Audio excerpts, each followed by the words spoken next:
What are y'all? This DJ Illmatic back once again, coming at you live and direct, straight from my crib, USA, daily operation, episode 21, here to chop it up with you about all the goings on in the gaming world today. Now, since this is a special time of the year in a gamer's life, this is going to be a special episode of Daily Operation, strictly talking about E3 this week. Of course, that's the big news. That's the only news in the gamer's world right now is E3 taking place. And so we're going to look back at the conferences, talk about what I thought they did well, what I'm looking forward to, some of the questions I have after the conferences. I'll start off with the Microsoft conference. Microsoft had the biggest announcement in terms of the most shocking or most surprising announcement when they announced backwards compatibility with the Xbox One. This was huge news. It wasn't something I expected. I don't think many people expected it. Now, of course, backwards compatibility is always on high demand from gamers, but Sony had an interesting point that one I kind of agree with in their response to the backwards compatibility of the Xbox One. Sony basically said that it's a feature that most gamers, it's a highly requested feature, but it's not really something people actually use. And I tend to agree with that. Now, I actually love that they have backwards compatibility on the Xbox One, but if you look at consoles throughout gaming, it's always been a requested feature, something people talk about at the launch of a console, but usually it's not something that's ever been there. It's not been a standard feature ever in gaming. The couple of times they've tried to do it, it hasn't always gone as according to plan, and they eventually scrapped it. And the reason I wonder how important of a feature this is because nowadays you have a lot of people that rely on services like GameFly to play their games, and so they don't have a back catalog of old 360 games to play. And then you have a large majority of the population that trade games in when they finish them, and so these same people here don't have a back catalog of old games that they want to play on their new system. And a lot of people I've spoken to, it seems to me that they traded in their old system when they decided to upgrade to the new system. So they don't have a catalog of old games either. Now, this is a great feature for gamers like me. I collect games, so I still have all my old 360 games, all my old PS3. So I love the option of being able to play them on this new system. Even though I love the option and I think it's great, if I'm honest with myself, I'm not really sure if it's a feature I'll ever use. Yes, I have a back catalog of games, a backlog of old last generation games I did not complete. I would love to go back and complete those games, but I also have a backlog of current generation games. And so when I'm choosing between which games to play, more often than not, I'm going to choose the current generation game instead of going back to the old generation. And I think that's true for most gamers. So I'm not really sure how important of a feature this is. What is important about it and what I do love about it is, first of all, it shows that Microsoft is listening to what gamers want. This is what they demanded. This is one of the most highly demanded features, and they did what they could to implement it. So that's important. I also like it going forward. Hopefully this does set a standard going forward that backwards compatibility is something you have to have in a system. Especially now, I have gone all digital, and so I really hope that this sets a standard going forward so the next console generation out the box, all of my old digital games from the previous generation, I'll be able to load up and play on a new console. And I really hope that's the standard that this announcement sets. But we'll see how it plays out going forward. If nothing else, once again, just props to Microsoft for listening to what gamers want and making it happen. Other announcements at the Microsoft presser, Halo 5 Guardians was shown at the conference. They showed a new multiplayer mode called Warzone that I'm actually interested in. I've never really been a huge Halo Online guy. I really love the single-player Halo stories, but I've never really got into the online aspect of it. Warzone looks like something I might play just because it gives a terrible Halo player like me. There's some NPC players or computer-controlled people in the Warzone area, and so this would actually give someone who's terrible at Halo like me a chance to actually get a kill or two in the game. So it's something I'm looking forward to checking out. Fallout 4 was on stage at Microsoft, and they announced that PC mods are going to be coming to Fallout 4 on the Xbox One. Now, they later announced that they're also trying to work with Sony to bring these PC mods to the PS4 version of Fallout 4 as well. Honestly, I've never been a PC gamer. I've never played any mods, so I'm not really sure how this plays out or what it does for a game. I assume it adds longevity. I would be interested to check it out, so hopefully it comes to both systems as well. Of course, they showed off the heavy hitters. They showed off Forza Motorsport 6. They showed off Rise of the Tomb Raider. Both games look amazing. Rise of the Tomb Raider is still being very funny in their wording. No one is still clear on whether this is an Xbox exclusive or an Xbox timed exclusive or not. The fact that they haven't just come out and announced it's an Xbox exclusive pretty much leads everyone to believe it is a timed exclusive.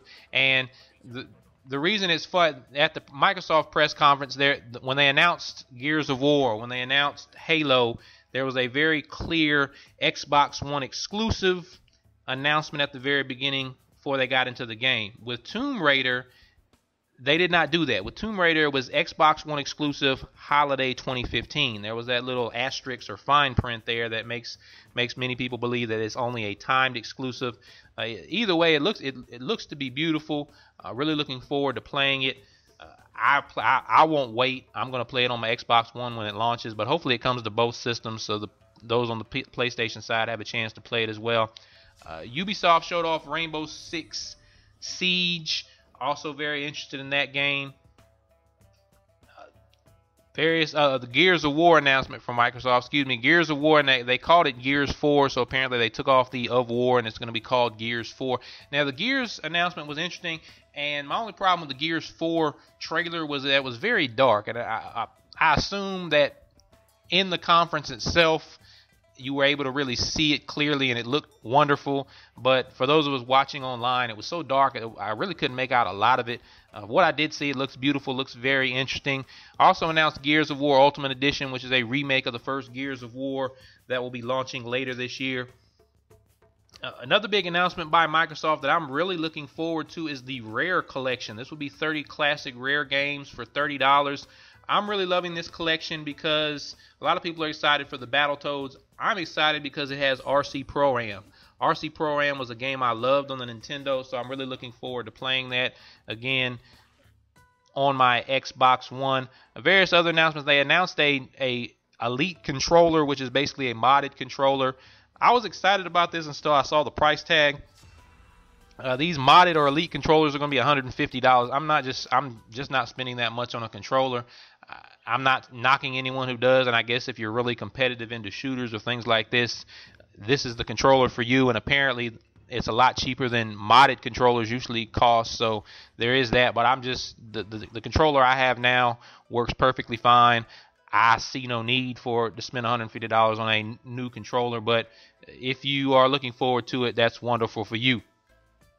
All right, next up, we're going to talk about Sony's press conference. Now, Sony kicked it off with The Last Guardian. Now, this was a big surprise. There had been rumblings before the show that we were going to see this, but The Last Guardian was supposed to be at every E3 for years now, and it never was.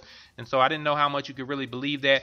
But they finally showed it off. Now, I have to admit, I never played Shadow of the Colossus, which is the big game by the man that created The Last Guardian that everyone is so excited about. And so I have no context for The Last Guardian. Shadow Colossus was just a game I missed out on. And so I'm not really sure what the hype is, to be honest with you. I'll probably still check out The Last Guardian just because of all the talk and the hype that's gone into this game. I am very interested. But honestly, nothing I saw in the short trailer or gameplay demo got me all that excited. If this was a new game without all the history and backstory, I probably wouldn't pay it no attention, but all the hype behind it and the backstory behind it has me interested. Not to say it'll be a bad game. Like I said, I have no context for it. Sony also showed off some more No Man's Sky. Also, later there was an article that kind of gave some details about No Man's Sky. Really interested in this game. It kind of lost me when it says it's more of a Minecraft game. I've never been into Minecraft. Of course, it's very popular. One of the most popular, if not the most popular game in the world. So a lot of people like it. That's not really my genre, so I'm not really sure. That's the first time I heard about No Man's Sky in a context that made me not look forward to it. I'm still interested in the game. I'll still play it, but I'm not really sure what I'm getting into at this point. Media Molecule announced a new game, Dreams, and I honestly have no clue what I saw. It looks beautiful, looks very interesting, but I have no idea as a gamer what I'll be doing in Dreams. Now, they told us you'll be able to create this and that, but that still didn't tell me what I'll exactly be doing. But it is Media Molecule, so I am very intrigued on what it is as a game that I'll be able to do, and so I will be looking forward to this. Sony also showed off a game called Firewatch. Now, apparently this is on the PC. I've never heard of it, never played it, but from what I saw on the Sony press conference, it's something that I'm looking forward to and I would love to play. Big news that probably isn't as big a news as people are making it out to be is Call of Duty is no longer on the Microsoft heat. Now they have switched over and are on the Sony payroll, and so the DLC for Black Ops 3 map packs will come to Sony first. Not really sure what happened between between Microsoft and Activision.